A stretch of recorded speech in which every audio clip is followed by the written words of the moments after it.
ცენტრალურ უკრაინაში მდებარე ზავალივსკის მაღარო გრაფიტის მარაგით ერთ-ერთი უდიდესია ევროპაში. გრაფიტი ელექტრომობილების ბატარეებისა და ბირთვული რეაქტორების წარმოებისთვისაა აუცილებელი. ეს მხოლოდ ერთ-ერთია იმ მრავალ კრიტიკულად მნიშვნელოვან მინერალთა შორის, რომელთა მარაგიც უკრაინას აქვს და რომელთა მოპოვებაზეც დასავლეთი აქტიურად მუშაობს, რათა შეამციროს ჩინეთზე დამოკიდებულება ამგვარი ნედლეულის მომარაგების კუთხით. მაღაროს ხელმძღვანელობის თქმით, შესაბამისი ინვესტიციების შემთხვევაში ეს ობიექტი გლობალურ მოთამაშედ იქცევა გრაფიტის წარმოების სექტორში.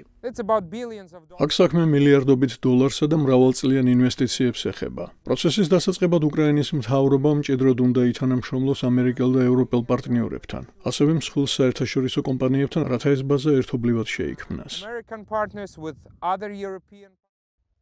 უკრაინის მთავრობა აცხადებს, რომ ქვეყანაში იმ 50 კრიტიკული მასალისგან, რომელსაც ამერიკის მთავრობა საციცოცხლოდ მნიშვნელოვან რესურსად მიიჩნევს, 22 მოიპოვება. გარდა ამისა, უკრაინა ფლობს ევროკავშირის მიერ კრიტიკულად მნიშვნელოვანი მასალების სიაში შეტანილი 34 მინერალიდან 25-ს. ამ რესურსებში შედის გრაფიტი, ლითიუმი, ტიტანი და ურანი, მინერალები, რომლებიც აუცილებელია თავდაცვის, მწვანე ენერგიისა და მაღალი ტექნოლოგიების ინდუსტრიებისთვის. მიუხედავად იმისა, რომ ქვეყანას დიდი პოტენციალი აქვს ექსპერტების აზრით, ამ მარაგების გამოსაყენებლად დიდი ინვესტიციებია საჭირო. იშვიათი მინერალების პროექტები არამხოლოდ ძალიან მნიშვნელოვანია, არამედ სტრატეგიულია განვითარებისთვის და არამხოლოდ ჩვენი დასავლელი პარტნიორებისთვის, არამედ ჩვენი ქვეყნისთვისაც.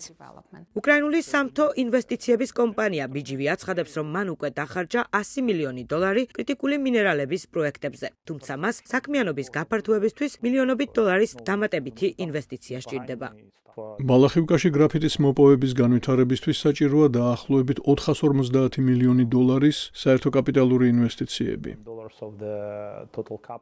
შეერთებული შტატები და სხვა დასავლური ქვეყნები ცდილობენ კრიტიკული მინერალების მიწოდების კუთხით ჩინეთზე დამოკიდებულება შეამცირონ, ხოლო უკრაინა ამაში თავისი ეკონომიკისა და უსაფრთხოების გასაძლიერებლად შესაძლებლობას ხედავს.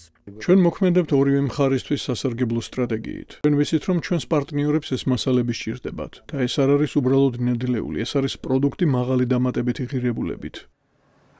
ამერიკა და ევროკავშირი დიდი ხანია ცდილობენ ჩინეთზე დამოკიდებულების შემცირებას. ის მსოფლიოში იშვიათი მინერალების უმსხვილესი მიმწოდებელია.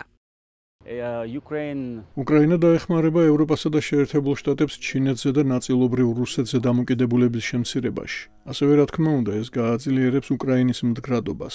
ჩვენი ქვეყნისთვის ასეთი მასშტაბის ინვესტიციების მოზიდვამ შეიძლება იმუშაოს როგორც რკინის გუმბათმა.